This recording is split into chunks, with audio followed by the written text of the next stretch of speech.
What's happening, gang? It's your boy Retro back again with another reaction video. Yeah. Today we got another huge update. You guys can probably already tell that it is going down. Just by that title alone, you guys are definitely gonna want to check this one out, as we're seeing that Federal Reserve Governor Lisa Cook and her legal troubles continuing to grow after the DOJ just sniffed out even more evidence into her alleged mortgage fraud scandal, guys. And I'm excited to get into this one, so when I hop straight into it, all I ask that you guys please hit that like button, hit that subscribe button, and without further ado, let's hop straight into it, folks. Check this one out. So why hasn't Fed Chair Jay Powell already suspended mortgage fraudster Lisa Cook? Joining me now, financial journalist Mr. John Carney. John, welcome. I'm going to read you. This is statements from Lisa Cook responding to Bill Pulte. I quote, "I learned from the media that FHFA Director William Pulte posted on social media that he was making a criminal referral based on a mortgage application from 4 years ago, before I joined the Federal Reserve. I have no intention of being bullied to step down from my position because some questions raised in a tweet." All right, now, that is the ultimate non-denial denial. But wait, it gets a little better. "I have no idea if Lisa Cook knows New York State Attorney General Letitia James. But here's what Letitia James' spokesman said on her mortgage fraud. Attorney General James is focused every single day on protecting New Yorkers, especially as this administration weaponizes the federal government against the rule of law and the Constitution. She will not be intimidated by bullies, no matter who they are." Now, that sounds a lot like the first one. All right. And they both are getting busted for mortgage fraud. We'll dig into that. But first of all, neither of them denied the charges. Neither of them said anything about the charges. And second of all, that word bully makes me think that quite possibly they corroborated their responses. But I don't know. What do you think? I think they're being fed talking points by Democratic officials who are saying, here's what to do, call Trump a bully. And as you said, this is not a denial of the allegations at all. Yeah. They haven't denied it. And I think it's really troubling because this is a very serious allegation. What Lisa Cook has been accused of by Bill Pulte, a government official who is the head of the Federal Housing Finance Administration, he has said that she committed mortgage fraud. And not just a kind of, oh, I messed up on the valuation of what my house is, but saying that she lied about where her primary residency was, which house she was going to occupy. That is a potential felony, lying to a federal financial institution. That's a big problem. And we're seeing her big problem quickly growing into a huge problem, as we now have the U.S. Director of Federal Housing, Bill Pulte, on a second criminal referral against the Federal Reserve Governor Lisa Cook. I heard you talked about a second criminal referral for her. Yeah. Why the second criminal referral since she's already been fired? Because once we dug in more, we found more. And anytime we find more, whether it's on a criminal suspect or otherwise, we try to report it to people. So we reported it to the DOJ. She said that she had a second home, but then in her disclosures to the U.S. government, she called it an investment in rental property. Investments in rental properties are different than second homes. And back in that time frame, 2021, where she took out these 3 mortgages, you had different rates for these different types of classifications. So it's very concerning, and the DOJ will have to figure out what they do with that. Do you think the president or the administration is going to name her replacement while this litigation is ongoing? I have no clue. You'd have to ask the president that. My main focus is on getting rid of mortgage fraud and finding mortgage fraud no matter who commits it. If they commit it and we determine that it's within our purview to prosecute it, we will refer it over to the DOJ, and that's what I'm singularly focused on. So, are there other government officials who are looking into I don't. mortgage fraud? We're looking at a lot of different things. We refer criminally people every day, contrary to what people say. We refer people who are Democrats, Republicans, it doesn't matter. But we're not going to be deterred from pursuing people. But the ones that we've made public or have been made public by other people are the only ones that we're prepared to talk about right now. Tom Dempsey with News Nation. The attorneys for Ms. Cook are saying this is all just an effort to get interest rates lowered and that there was never cause to begin with for her to be fired. What do you say in response to that? Well, Ms. Cook is the one who filled out the applications, not me and not anybody else that I know. So she needs to account for why did she take these two mortgages out. She took out a Michigan loan, and then 2 weeks later she goes and she takes out another loan for a property in Atlanta. She declares both of them as her primary residence. Then you go back 4 months from that, she took out another loan. We're now finding on a third property, saying that it was a second home when really she declared it as an investment property. So, you know, this really has nothing to do with the Fed. It has much to do with public officials. If you're going to be in charge of the Federal Reserve, damn, you better sure know how to fill out a mortgage application. And boy, it's awfully weird that she potentially saved a lot of money by making so-called clerical errors, which were not clerical errors. Do you know if she's still getting paid by the Fed or how that's working while you guys bring this? I don't know, but Jerome Powell, he's got to answer for why he's not coming out and saying this is bad. He's destroying the credibility to the Fed by not saying that mortgage fraud is bad. I mean, we have great career people. We have great people at Fannie Mae and Freddie Mac. We have great people at the Federal Housing Agency. Why would somebody who's Jerome Powell not come out and say, you know what, if Ms. Cook did this, she should resign? So it's becoming more and more concerning by the day. And I say that because, you know, not only from a legal perspective with mortgages, but obviously the mortgage market is very dependent on the credibility of the Fed. And so it's concerning. Wow, guys, Bill Pulte coming out of a cannon, hitting that nail right on the head. And I've got to agree with him when he says that too late Jerome Powell should have made a statement by now condemning the action and the crimes of that Federal Reserve Governor Lisa Cook. What else is the public to believe? Now we're losing trust, losing faith within the Fed, and that's not what we need. We need to hear a statement, something from Jerome Powell, or else we're going to believe this is the type of behavior that is condoned throughout the Fed. I mean, come on, you guys. But Bill Pulte does not stop there. He continued with statements on Fox News. Well, of course, you can't declare that you, in her case, she had a home in Michigan, and then 2 weeks later she gets a loan in Michigan for her home. She declares it as her primary principal residence, and then literally 2 weeks later, she goes to an Atlanta condo, buys an Atlanta condo, secures a loan, and also declares that as her primary residence. We all know primary or principal, that means one. Federal Housing Finance Agency Director Bill Pulte on with Maria Bartiromo detailing Federal Reserve Governor Lisa Cook's alleged mortgage fraud. This as D.C. federal court held a hearing today over Trump firing her. Now, last night, Bill Pulte filed a second criminal referral with the Department of Justice about a third mortgage for a condo in Cambridge, Massachusetts. Pulte tweeting out, 3 strikes and you're out.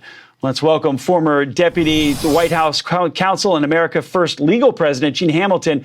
So the Judge Giacob is first a Biden appointee who recently ruled against Trump on deportations case, taking up this case. So, Gene, do you see a predetermined outcome for a temporary restraining order then?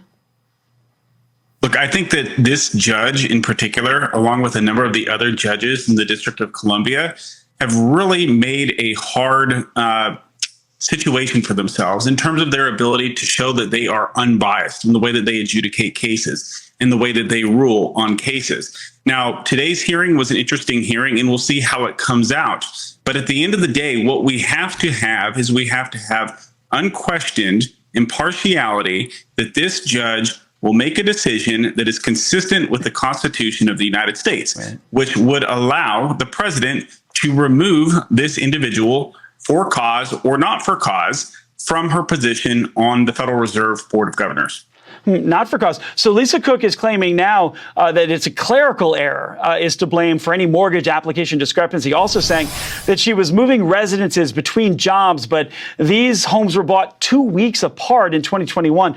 What do you make about that argument, a clerical error?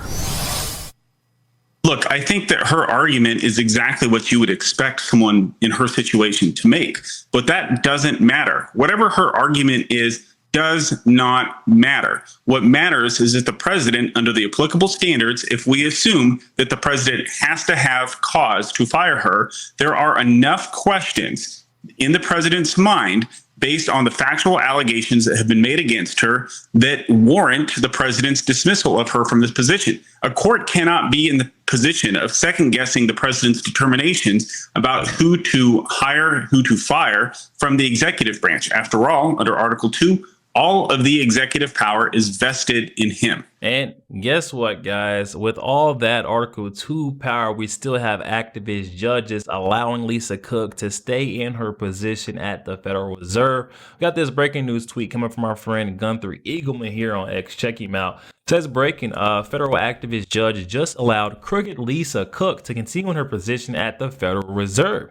This is even with blatant evidence proving that she committed mortgage fraud. Blaming the fraud on clerical errors doesn't work when you're elected to help oversee and control monetary policies. When does the judicial coup get stopped? I mean, when do they give it up? This is absolutely sad to see the way that these activist judges have tried to step and overrule President Donald Trump every step of the way. Something has to be stopped. Something has to give. A court hearing today ended without a decision from the judge regarding President Trump's attempt to fire Federal Reserve Governor Lisa Cook. She is seeking to block her firing and confirm her status as an active member of the Fed's governing board.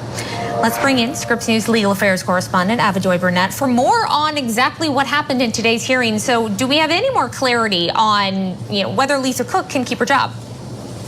No more clarity at this point. This is a court hearing, Stephanie, that lasted for about 2 hours. And at this point, we just have to wait a little longer to figure out if this particular judge believes President Donald Trump has the authority to fire this Federal Reserve Board of Governors member, Lisa Cook. Lisa Cook, the backstory here is that she's a Board of Governors member who was appointed to her role by President Joe Biden. And just a few days ago, members of the administration started posting on social media accusations that she allegedly committed mortgage fraud. President Trump started reposting some of these messages as well, and he used this as cause to say that if she didn't resign, that he would fire her. And then now we are at this point where Lisa Cook, along with her attorneys, went to court to try to get this particular judge to block President Trump from firing Lisa Cook. Say it is not so. We're seeing yet another one of these whack job activist judges stepping in the way and trying to block the Article 2 powers of President Donald Trump. When does this stop? I truly can't believe this is continuing to insist. And of course, this has the whole internet in an uproar, a frenzy. Let's check out the perspectives of some of our friends on X before we get out of here. So first, we have a Spitfire here on X tweeting out saying that Lisa Cook has now confessed to making quote-unquote errors on her mortgage claims. Those quote-unquote errors are called mortgage fraud. I mean, call it what it is. A spade is a spade. I mean, what else are we going to brush this off or excuse this to be? I'm tired of hearing all these excuses from the loonies on the left.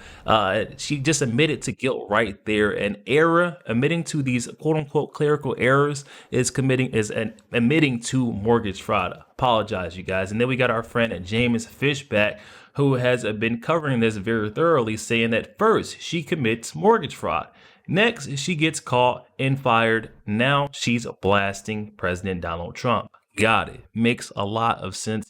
Somehow this is President Donald Trump's fault, and this is another political witch hunt, and she is the victim of a bullying situation, which is not the case whatsoever. That is their quickest escape route for these loonies on the left to say. And we've seen the same thing happening with old Tish James, and that's probably why she's using this excuse, is because Tish James is handing her over the playbook. The same exact lawyer that Hunter Biden used to get that slap on the wrist and get him off the hook is the same lawyer that's being used by not only Tish James, but hear me out, guys, Lisa Cook as well. So it's safe to say I think she's getting that playbook handed down to her.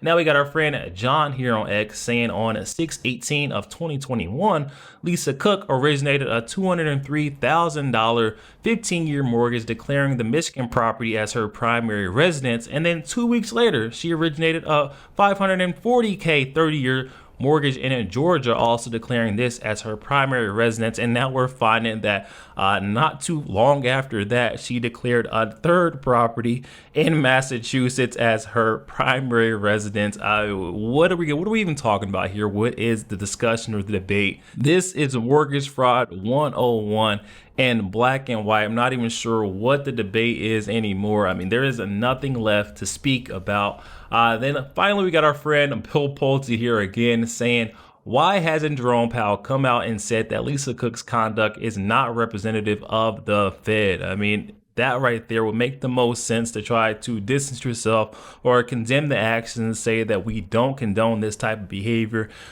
these criminal activities within the Fed. But again, too late Jerome Powell is always late to the party. Yo, there we have it, guys. Oh my goodness, we're seeing that ditch that Federal Reserve Governor Lisa Cook has dug for herself getting even deeper. So we now have Bill Pulte coming out with a third criminal referral, finding even more evidence, a third property that she's been committing mortgage fraud and I think tax evasion. I'll give you guys, before I go, my thoughts on why I believe this is tax evasion in addition to the mortgage fraud, and that is because Lisa Cook purchased these properties within 2 weeks of each other, and she says that these are rental properties, but yet she never declared any of the income coming in from these properties.